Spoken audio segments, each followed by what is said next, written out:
Again to another Peaceful Solution Character Education Program certification class.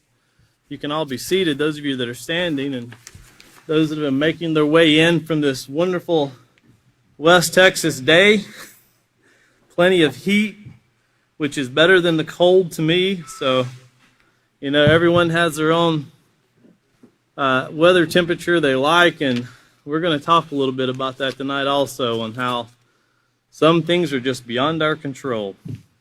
If you could be turning over in your acceptance units, David covered here, if you turn over to LP 1E, we're going to briefly discuss what David covered in going over the tolerance and what it means to be tolerant and exploring the value of individuality.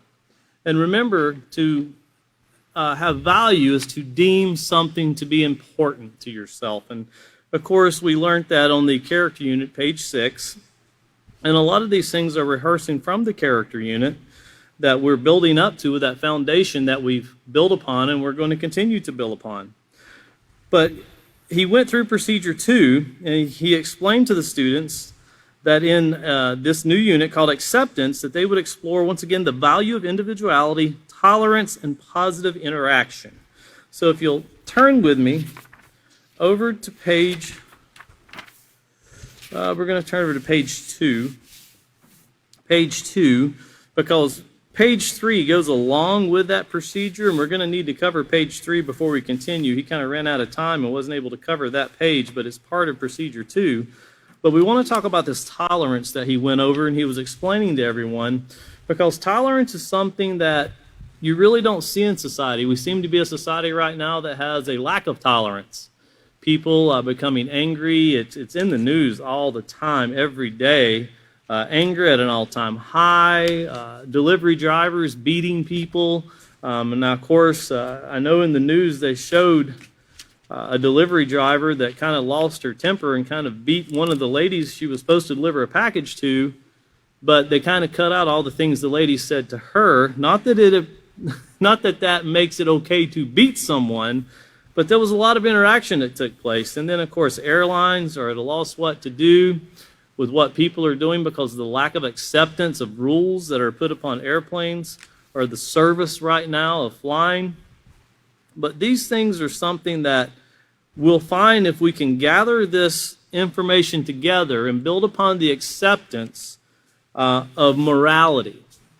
And that's one thing that acceptance really is built upon, as we'll read here really quickly back on page 2. And David covered this, but we're going to just briefly hit it again to build up to what we're going to cover today. And it says, here's something else to consider. Each person is just as important as you are. And that's something we all have to remember. Every life has value. We went over that in the character unit. Now this means that as you learn to accept your life as worthwhile, remember that so are the lives of others. This is called tolerance, and it is an important part of acceptance. And I want to show you here from the Merriam-Webster's the definition of what we have here is tolerance. Of course, the Peaceful Solution gave the definition there, but we want to show you exactly, if we can get that up on the camera. It says, the ability or willingness to tolerate something, in particular, the existence of opinions or behavior that one does not necessarily agree with. Now, not necessarily agree with. We want to think about, there's things in life that we might not necessarily agree with. You know, I can tell you sometimes I like it when it rains, and sometimes I don't like it when it rains. And when it rains, sometimes when I have something to do outside that's really important, I don't really agree with it raining. But I have to accept the fact that it's raining. Whenever it got really cold here in Texas back in February, I didn't like it. I don't like cold and I don't like snow. That's not me. My children do like it. No matter how much I didn't like it, I had to accept it and I had to tolerate it. And a lot of the tolerance that we learned was, I didn't like that my water froze and it didn't come out of my faucet for 3 or 4 days. I didn't like it at all, but I had to accept the fact that's what comes with cold weather. That, in my opinion, shouldn't be in West Texas, but it was anyway. There's things that we can go through every day that we might not agree with, but we just have to accept. Now, when I say that and the tolerance of the importance of it, we're talking about things based on morality. In other words, things that are based according to the rules. And this is very important because there's a fine line, if you remember, on page 8 of the character unit between what is morally correct and what is immoral. Now, when we say that acceptance and the tolerance of acceptance is an important part of character, we're going to discuss tonight on how accepting things that don't break the rules are what we're speaking about. There's never a time to accept something where rules are being broken and someone can be hurt, where harm is brought to someone, the environment, yourself, someone else, or the environment. If any of those things are being hurt or damaged, we're not saying that we should just accept that. We're talking about acceptance based on morality. Everybody has a choice. And there's some things in life that we just can't control that we need to accept. That it's okay. It's not hurting anyone, and it's not going against the very basic fundamentals of morality. Those are things that we're going to build upon going through this. And the reason I go into detail, because society has, I would say in the last 20 years, broadened the idea of what acceptance is. Acceptance today has become, you just have to accept me for whatever I want to do. Well, as long as you're not bringing harm to yourself, somebody else, or the environment, that's okay. But if you're making a decision that would bring harm to yourself, your health, your mental stability, your well-being, if it would bring harm to me, that's bad to me. Or if it brings harm to the environment, and don't always lock your mind down on the environment being the water, the air, the trees, also society. Remember, we discussed in the character unit on how society is governed by a common body of rules. And those rules are meant to keep us safe. And there's never a time in society to where we can be accepting or show acceptance of something that can hurt someone in society. Because that if you want to become a person that, no, we just need to be accepting of some things that breaks the rules. Well, does your mind change when that acceptance takes the life of your child, or takes the life of one of your parents, or takes the life of your wife or your husband, or takes the life of someone that you knew that you were close to? Does that then change the idea of what we should accept and should not accept? Well, the peaceful solution has already proven that anytime we break the rules, consequences come. And that's just a sad fact of life. But that's part of life, and it is a fact. Well, looking over to page 3, this goes along with what David was covering. And there at the very top in the thought bubble here, it says, to reduce intolerance, regard others with the same care and compassion that you regard yourself. And of course, having that care and compassion, when we add consideration to that, we're going to be building upon, that's respect. And that's what we're talking about when we say having care and compassion and we throw in consideration. We're talking about having respect. And we're going to, as we go through with acceptance, you're going to notice the word communication. And David covered that last week, and you're going to see that word on page 2. We're not going to recover that part, but remember, communication, positive communication, is the foundation for respect. And that's one thing that we're going to need to have in our minds as we move forward, because that's one of the units that we're going to get to that it will mean a lot more if we apply it while reading this. So chapter 1, accepting me, accepting you. Now, this is on page 3. And it says, acceptance, as presented in this unit of the Peaceful Solution Character Education Program, means to willingly acknowledge the positive characteristics about yourself and others. So if you do something that's positive, or you got something you're doing that's right, we're not talking about, put on a shirt and say you're Superman and go around telling everybody, I'm the best. Did you know that? I'm the best at, and we're not talking about that. But if you can do something well, there's nothing wrong with acknowledging it. If you do something that you have a talent, nothing wrong at all. And of course, if you're going to acknowledge it in yourself, acknowledge it with others. Acceptance means understanding that there are aspects of your life that you can and cannot change. We went over some of those things, and they're called fixed character traits. If you want to cross-reference your book, that's on page 4 of the character unit, and it'll also briefly talk about it here. But you'll see as we go through, with the briefness that is used to cover it, you'll be thankful you read about it in the character unit, because it's just going to briefly hit it, where the character unit on page 4 covered it in detail. So notice here it says, in other words, some of the things you have control over and some of the things you don't. For example, we are all predisposed genetically towards certain physical characteristics. Our skin and hair color are all predetermined by our family ancestry. Other things we have no control over are where we were born, who our parents are, and even when we were born. In other words, we have to accept whatever age we are. And that's something, no matter how much you disagree with getting old, your goal is to get older. And that's kind of an oxymoron, to where you don't like the fact you're getting older, but you want to keep living. Well, that comes with living, is getting older. And that's something we have to accept. Now, as some people have told me that are in their 80s, just because I'm old doesn't mean I have to slow down. And I've seen that age can be really interpreted by someone's mind. Someone who's 80 and 90 is still going strong. To them, they're not old. Hey, life's just begun. I'm just wiser now. I know what to do and what not to do. And that's part of it. You can see, when I see that in people, I think, man, they've accepted it. Because some people could think, my days are numbered. Every day I get closer to the end. But you see people that, no, they every day they got more to do. And that's very encouraging, because they accept the fact that no matter how much time they have left, they're going to use every second to the utmost importance that they can help not only themselves but others. Continuing on here, it says, accepting yourself means realizing that you are a unique human being. And that's one thing. Remember our personality, we talked about, that helps make us unique. Once again, remember morals and acceptance. We're talking about keeping the rules. We're never, throughout the teaching of the peaceful solution, are we going to speak of accepting breaking the rules. That will never take place.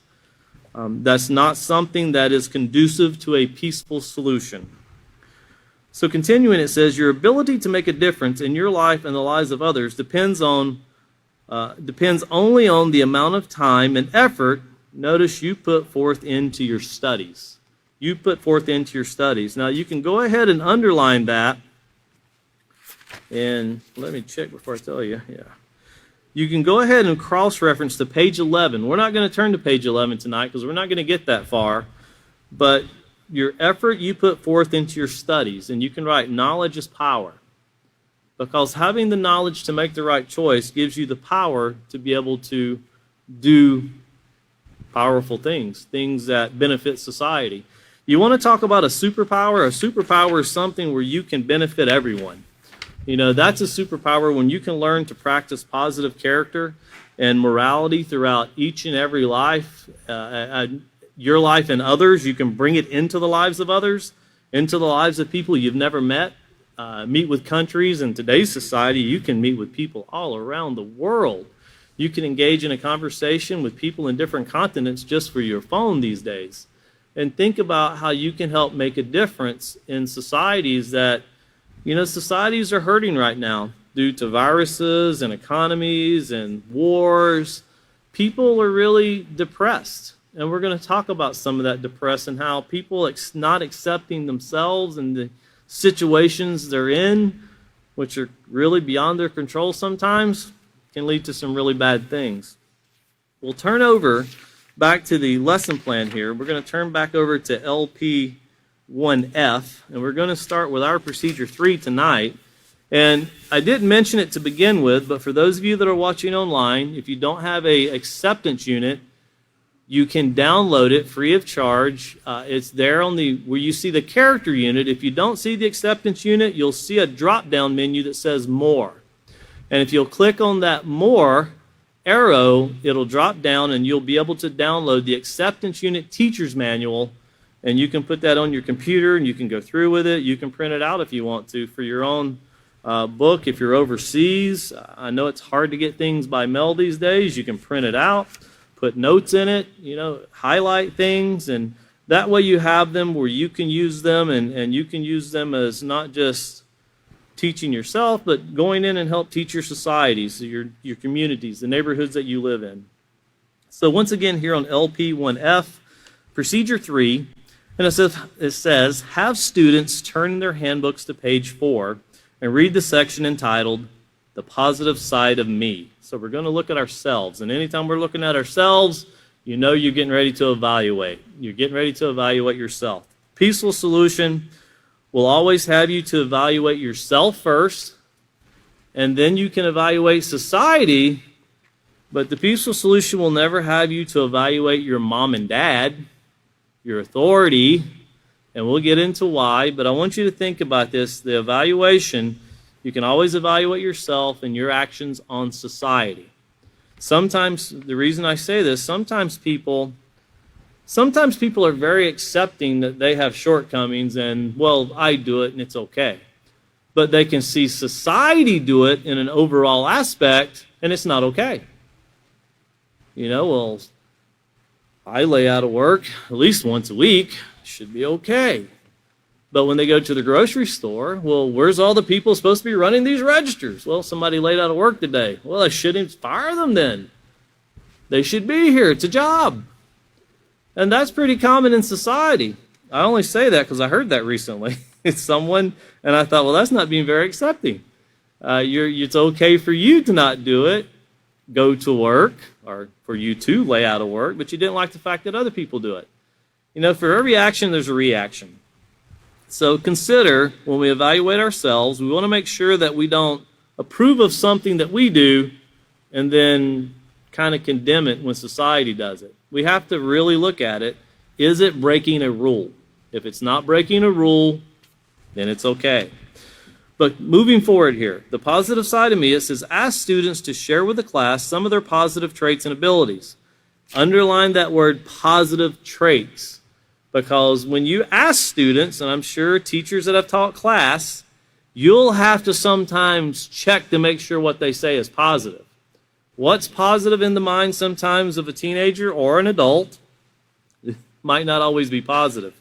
So you want to deal with positive traits and abilities. We're not dealing with negative.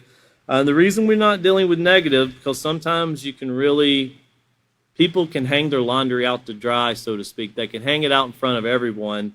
And these are things that we want to avoid in a classroom setting. In a counseling situation or one-on-one with your teacher, one-on-one with your counselors, by all means, that's the time to bring out the negative things, but not in a classroom setting. So we're specifically positive traits and abilities. It says, take a few answers, and I can guarantee you these things really engage students. You don't have to pry them or entice them. Whenever you're asking them to tell me something you can do positive, they'll tell you things. You just got to be guard that they're positive, but they'll tell you lots of things. You'll have a lot of interaction with your students. And it says, allow students time to list some of their positive traits and abilities, also some of the things they do well. And you're going to see that when we turn over to page 4. There'll be a section for that. And after we get done with that, we're going to continue reading in the handbook the section, Don't Let It Get You Down. And that's on pages 5 through 8.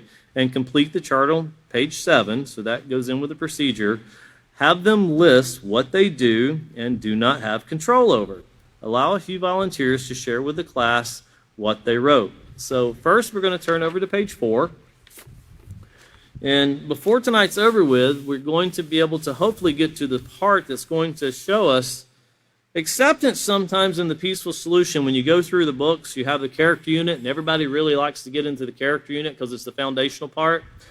And then you have this great book that is the third book. It's called Self-Control. And everybody wants to jump straight into that book. But before we're through, we'll get an idea tonight, but before we get through this unit, you'll see where acceptance is really life or death. It's a life or death thing that we have to learn and we have to apply, because many, many people die every year due to not understanding acceptance. And we'll get to some of that tonight. So the positive side of me, here on page 4. Accepting who you are as an individual with moral potential begins with evaluating how you think about yourself and your abilities. And I want to read to you the definition here of what Merriam-Webster labels as potential. And of course, as an adjective, which means a description of something or someone, it says having or showing the capacity to become or develop into something in the future. And we're talking about a positive person, possibly a positive leader. A positive person is always a leader in an aspect. If you're making right choices and doing positive things, you're leading by example. Some people have positions of leadership as teachers.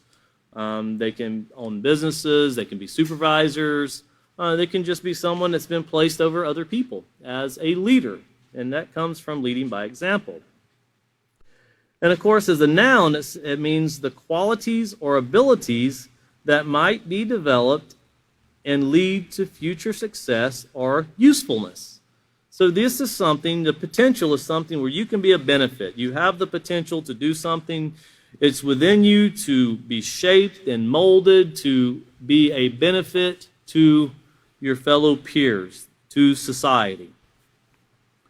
It says, once again here, although at your age, you have not reached your full moral potential. Now, I want you to put a note here, because we're talking to, this book is specifically written for 11 to 15-year-olds. But what age do you reach your full moral potential? Not really one, right? As long as you're living, you should be learning. And we are learning. And you can ask anyone that's older in life, and they'll tell you they're learning every day. A lot of things we learn we don't like. Who knew COVID-19 2 years ago? It's not a thing we like. And who knew what the Delta variant was 6 months ago? Society will know in the next year. We're learning as we go. And older people are shaking their heads and thinking, it just wasn't this way 60 years ago. But once again, that's part of acceptance. The society we live in, we have to accept it, and we have to follow the rules that guide it. But once again, your full moral potential. Well, we never reach that. We're always learning. So once again, let me start with that sentence once again so we can continue on here since there's a comma there. It says, although at your age you have not reached your full moral potential, you can accept the type of person you are going into and determine some of the things that are important to you. Developing a positive moral character should definitely be the main priority in your life. So you have goals.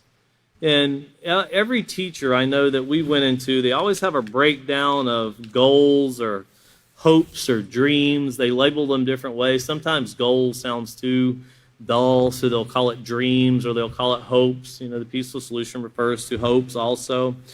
But you always have something that's at the top. And then you have your little tree that falls down that are kind of pathways to get you to where you want to go. And of course, everybody wants to be on the top, right? Well, there's tops, and then there's tops, and then there's tops. You don't have to be on the very top, but it's nice just to be on top of something. And it could be just to be on top of your own self and managing yourself. But when you're talking about developing and growing and your priorities in life, 16, I want a driver's license. Well, that's a goal. I'd like to learn how to fly one day. That's a goal. I want to learn how to be an electrician or a plumber or a carpenter. That's a goal too. Want to be an engineer.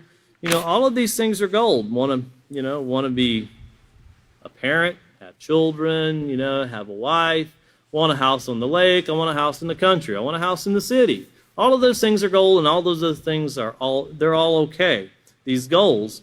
But without positive moral character, families break down, marriages break apart. If you don't adhere to the rules of the road through your moral character, if you're somebody that takes risk, people die. There's a lot of things that when you deal with immorality, or you deal with things that where positive character is not the main focus in a life. And when I say a main focus, it doesn't mean you have this flashing light in front of you all day long. It means every time you make a decision, you consider, will this or will this not cause harm to myself, someone else, or the environment? And it's something that once it becomes a part of you, remember, value, imitate, practice, it becomes a habit. It becomes part of us. It sounds a little different when we're not used to it, but whenever we make it a habit, we always go through this thought process. Will this bring harm to myself, someone else, or the environment? You know, when you think about it as a parent, if you're not a parent, think about something you're responsible for. You know, youth have animals.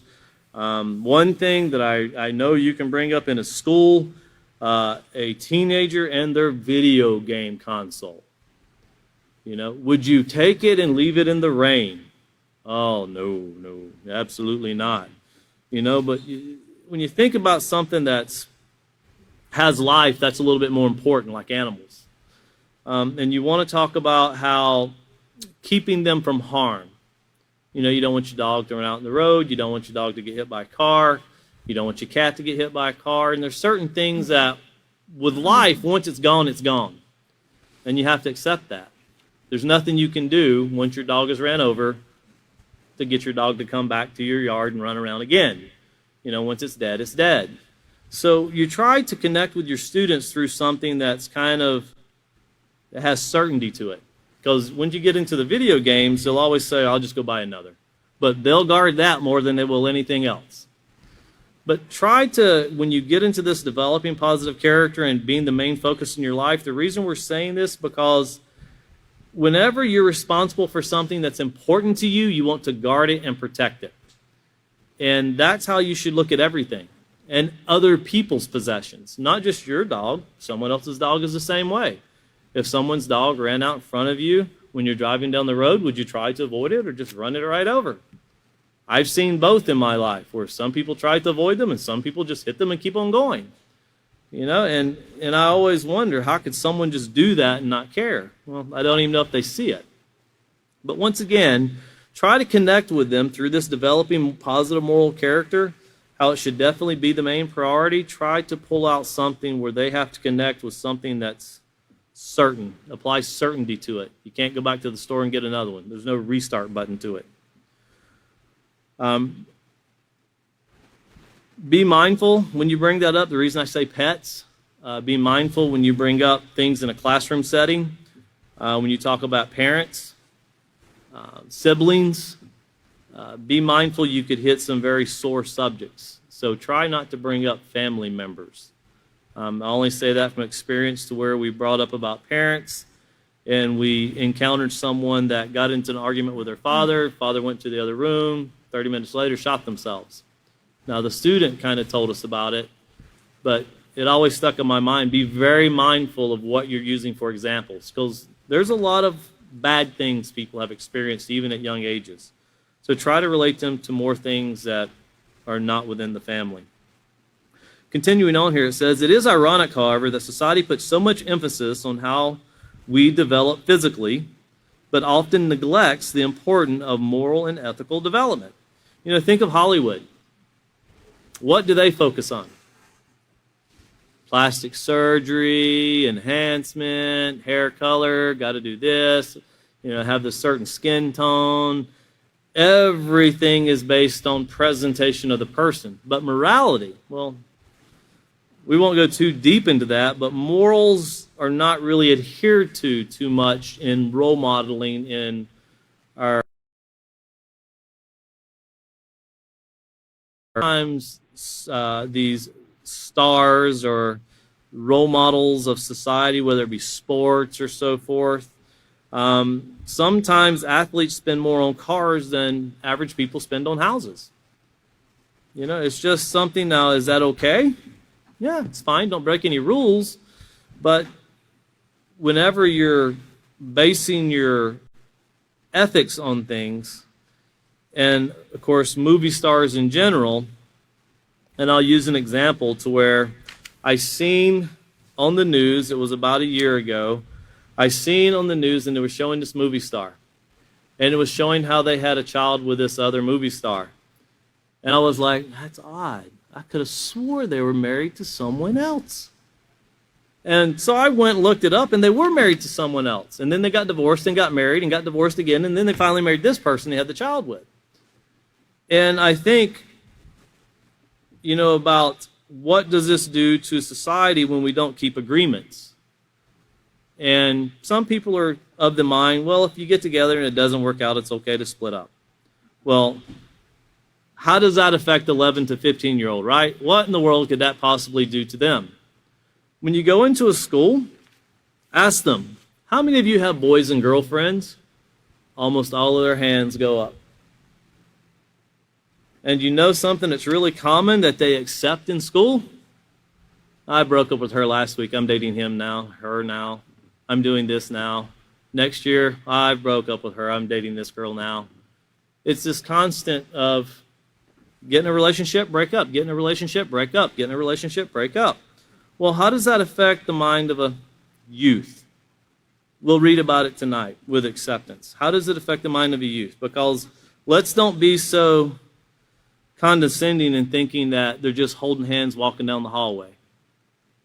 There's no way STDs are alarming rates amongst youth and they're just holding hands walking down the hallway.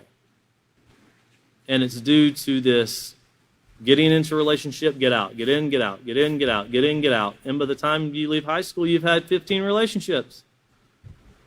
It sounds far-fetched, but it's not. Teachers that are teachers in the world, they know it's not. It's a very common thing. Well, where does this come from? Who said it was okay? Well, it's not okay. Well, the Hollywood star didn't get it. Well, if they got it, you wouldn't know. Continuing on here, it says, once again, with so much emphasis placed upon this beauty, clothes, shoes, jewelry, and even what kind of house you live in, it can be easy to overlook the most important thing of all, the kind of moral character you're developing. And that character should be based on rules, and relationships should be based on rules, and the way you attain things should be based on rules, rules of morality. So all of these things that we're talking about, they should be based on rules. And what you allow your children to see, what you accept, what is acceptable to you for your children to see, should be based on rules of morality. If we accept the fact that they can watch things on TV where the rules are broken, then that's what we're going to see in society, and that's what we are seeing. Well, here you'll use the box below to list some of the positive traits and abilities. And of course, the positive character traits you see here, you'll have them list, and of course, they'll be able to pull from memory. If you remember pages 14 and 15 of the character unit, we went over some positive character traits. And of course, here you see for the example is respectful and patient. Just remember in the teacher's unit, you'll have these examples, but in the student's unit, they'll be completely blank. They'll have to fill them in themselves, and they'll have to kind of rely on what they've learned so far. And then, of course, positive personality traits. This is the only time in the peaceful solution where you're going to see personality referred to as positive. There's no other place in here. But remember how we showed before, personality goes right along with character. Remember, behavior, that's character, and attitude, that's personality. And the personality, our attitude, the way we perceive something, our likes and dislikes, you can find those. If you remember on page 23, we had a lot of examples of personality traits. So that's something that you'll be able to gauge your students to see if they can pull back from that information that you gave them. And then continuing on, it says, some of the things that I do well are. Now, once again, you want to focus on the positive. You can even say, what are you doing well that's a benefit to others and that doesn't bring harm to anyone? Sometimes you kind of got to lead it in, and you'll still get some very interesting answers. And I say this from experience of not only teaching, but watching other teachers teach, and the Peaceful Solution going all around the world actually teaching. You get different answers in different environments. And you can be in the same city, be on, when we were in Eagle Pass one time, for example. In one side of the city, we got really decent answers. The other side of the city was a very wild side of the town, I can tell you. The high school itself, it was one side of the school was just a normal school. The other side, since it was right up against the border, we've seen M16s, security guards. When they came out in the hallways, the teachers turned the students over to what looked like a school military. And it was because of cartel. And The answers were different. The way they behaved were different. Everything about the whole atmosphere was extremely different. And the schools were only 5 miles apart, 6 miles apart. But it was very, very different. So keep in mind, you can even be in the same city and get a very different aspect from people. So continuing on here, it says, keep this list of positive character and personality traits and abilities in mind as you learn more about accepting yourself and others. So notice here, we're telling them without telling them. You're going to tell them without telling them. They haven't really accepted themselves yet. This is a process, and I'm 48 years old. I'm still learning to accept myself.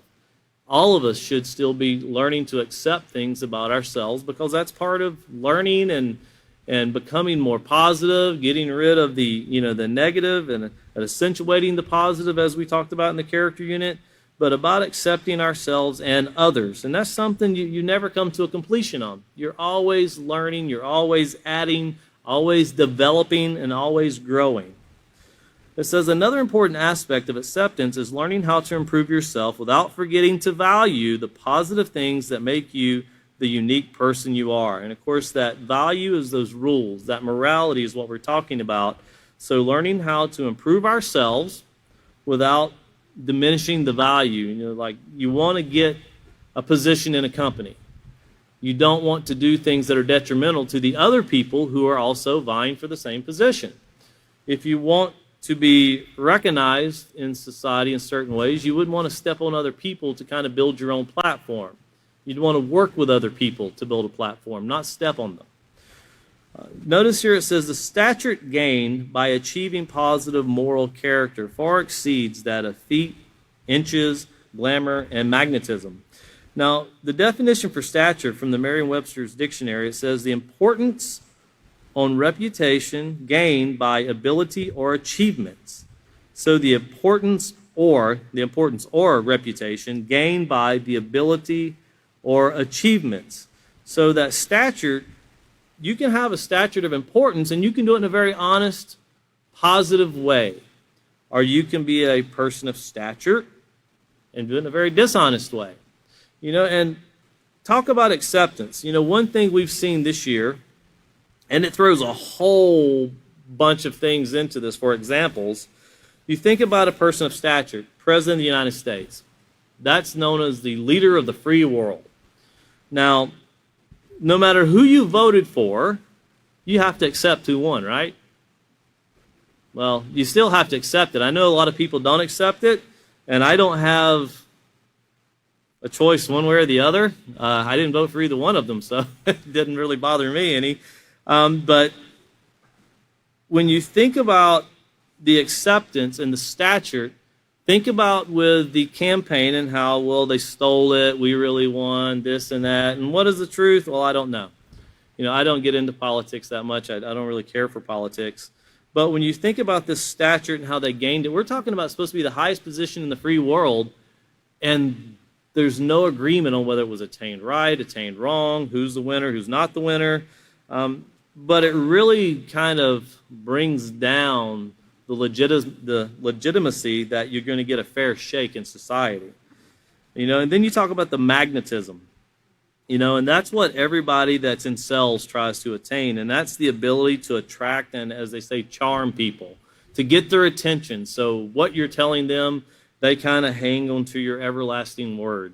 And that's one thing that, you want to do as a teacher.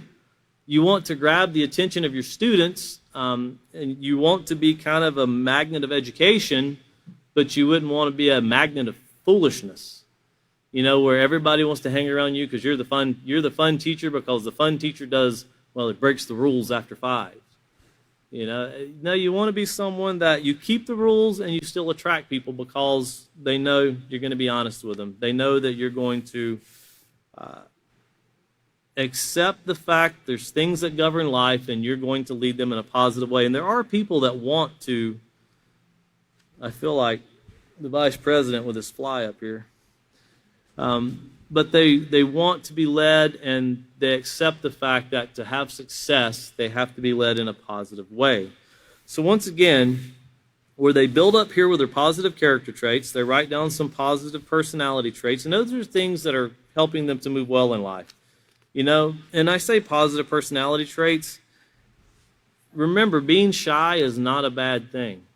That's not a negative personality trait. It would be not beneficial if you're wanting to get into sales.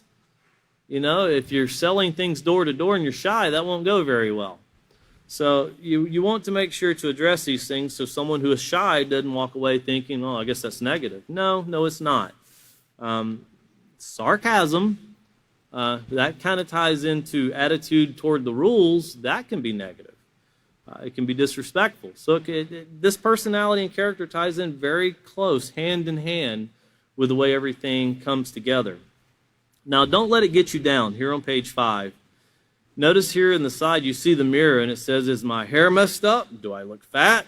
Oh, no, it's a zit. That's the most destructive thing someone in middle school can find. I remember as I was growing up, the infamous commercial, the acne commercial that talked about the North Star, and nobody wanted the pimple right here on their nose, and everybody got one. And it was the most embarrassing thing in the world. You went into the bathroom and seen it, and you didn't want to go back out. And I can still remember those feelings when I was in high school or middle school when I experienced things like that. I can still remember how, you just thought that was it. When you were walking down the hallway, it reached from one side of the hallway to the other, and everybody's seen it. And in reality, you didn't notice everybody else that had acne all over their face. You were too busy worrying about your own, because everybody was pretty much going through it. But there's some things when you're in that 11 to 15 year category that it's kind of defined to that, but it really goes out from there. There's no age restrictions to what we're getting ready to talk about, where people kind of worry about things. In life, as well, we'll read and we'll get into it, because in life things change, and they change not just between 11 to 15. They will change as you age. And it says, at times it appears every time you look in the mirror, you see a different person. Your facial features are beginning to change, and they always will, as well as your body, and it always will. Adolescence is a time of rapid physical, mental, and emotional changes. And adolescence is a time to where you get drastic change, and you have puberty where your body is adapting. You start getting muscles, and if I know teachers say they deal with young men, you start getting pains as young men in your upper area whenever you start changing in life.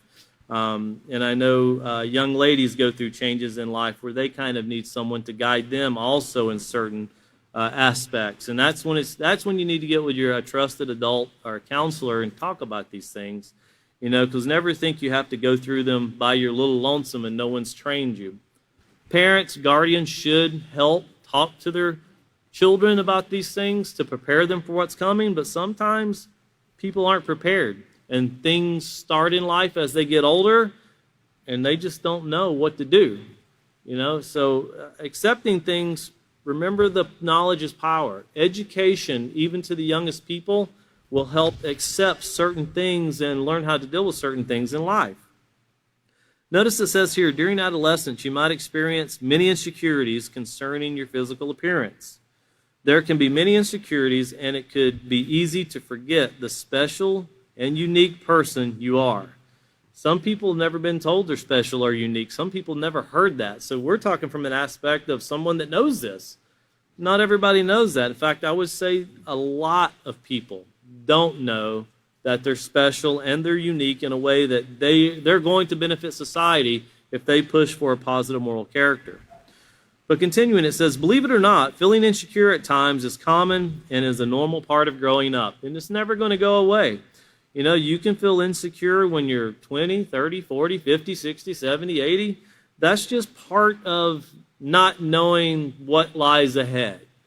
And as you grow older, you realize that you'll worry about a lot of stuff that once you get to the other side of it, you wasted a lot of time worrying. There was really no use to worry to begin with. But we like to worry as a society. But back here to the teens we're talking about, and the teachers trying to guide teens, it says the problem for many teens, however, is that when they become so focused on their outward appearance, they neglect to build their moral character. Many young people between the ages of 11 to 15 suffer from what is commonly called an identity crisis. And an identity crisis can be something that's really severe in the mind and life of an adolescent. Now, an identity crisis is defined as a period of uncertainty and confusion in which a person's sense of identity becomes insecure, typically due to a change in their expected aims or role in a society. Now, when you get into something like this, it can be devastating to a youth. And I want to show you, this was a study that was done. And zoom into it here a little bit. Notice it says lack of acceptance significantly ups teen suicide risk. Now, this was a study that was done, and we'll get to it eventually. For every one suicide that is successful, you'll find there's another 99 attempts. So for every one you see, 99 attempts were tried, but they didn't work out. This study was done with 119 female and male youth that had attempted suicide but did not succeed. And it says a lack of acceptance by family and peers increased suicide risk and other forms of self-harm in teens, new research shows. Now, of course, this is about perception. A lot of this is about perception. Adolescent males hospitalized for high suicide risk who believe they are not accepted by family. Notice they believe they are not accepted by family. It doesn't mean they're not accepted. If they want to do something, the parent says, no, you can't do that. Well, sometimes that just leaves, well, so I can't borrow the car. You don't trust me. Well, now if I was a parent talking to myself at 16, I would have no problem looking at myself and go, no, I don't trust you.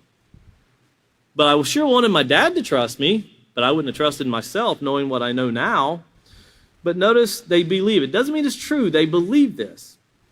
So they're at higher risk for suicide events even after 6 months following their hospitalization. So even after they went through their hospitalization therapy, they still don't have the tools to overcome it. They're very likely in the next 6 months try it again. Similar hospitalized teens who believe they are not accepted by their peers, once again, they believe. It doesn't necessarily mean it's true, but they've got this in their mind, are significantly increased risk for self-harm, although this effect is more robust in females.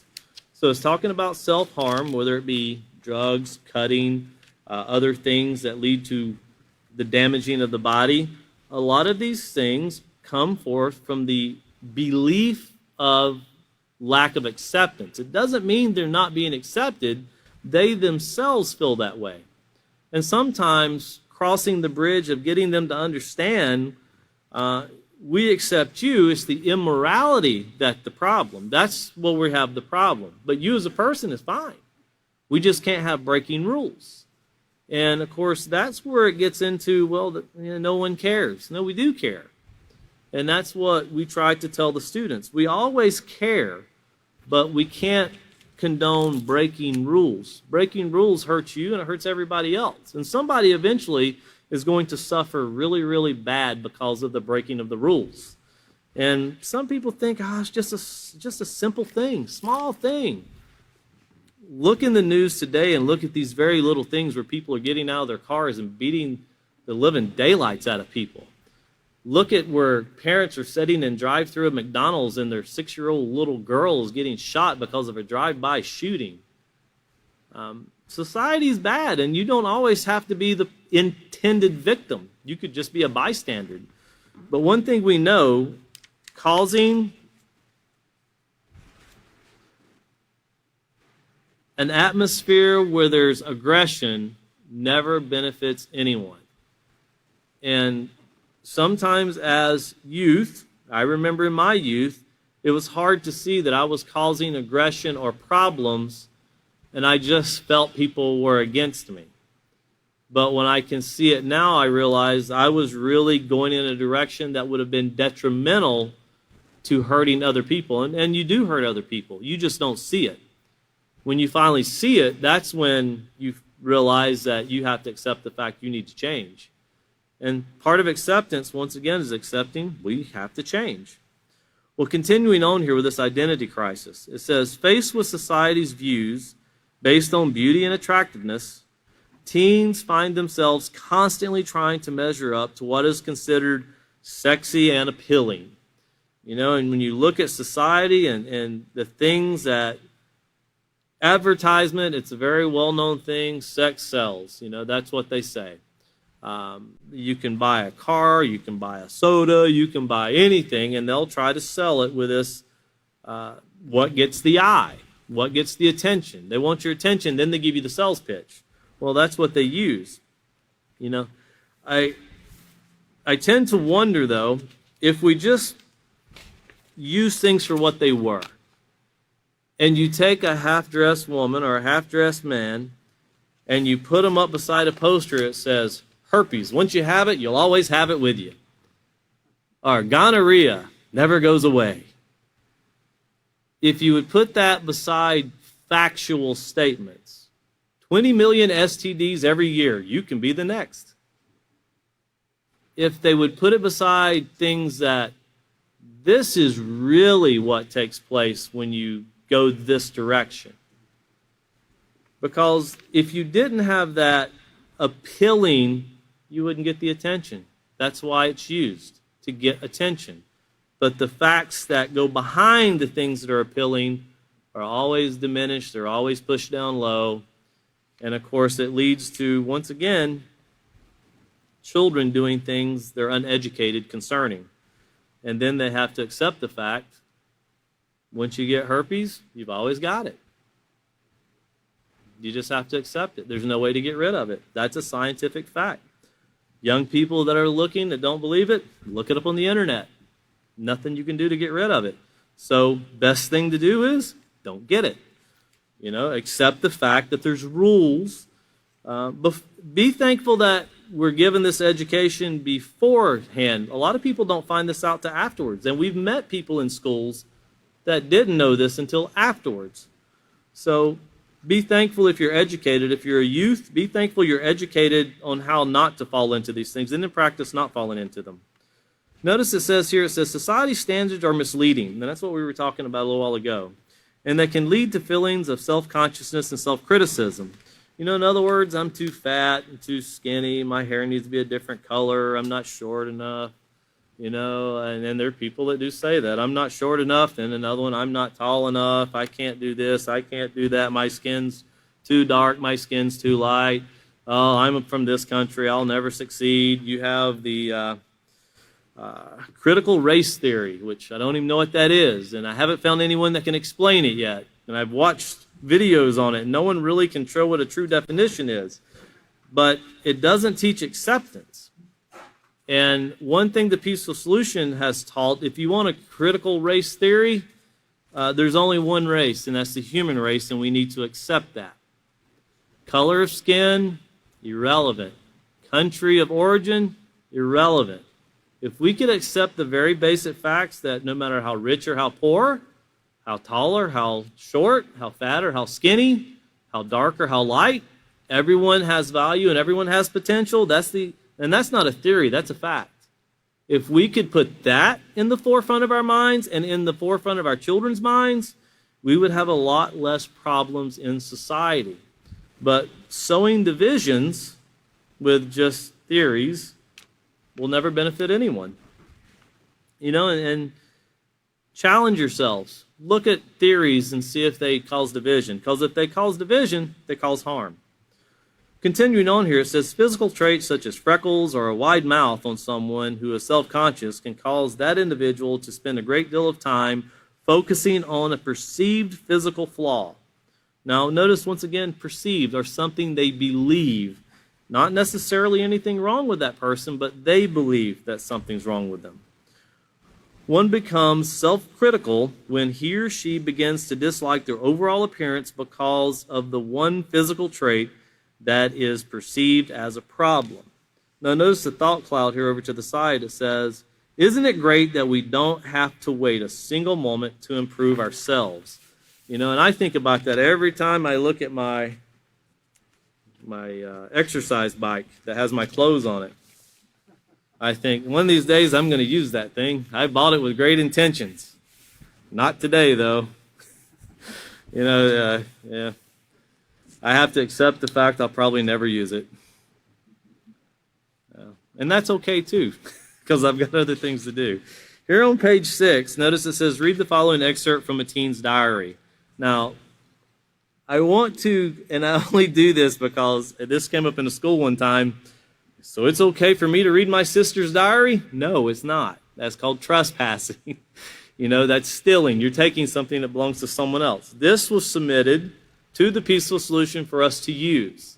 So we were given permission to use this.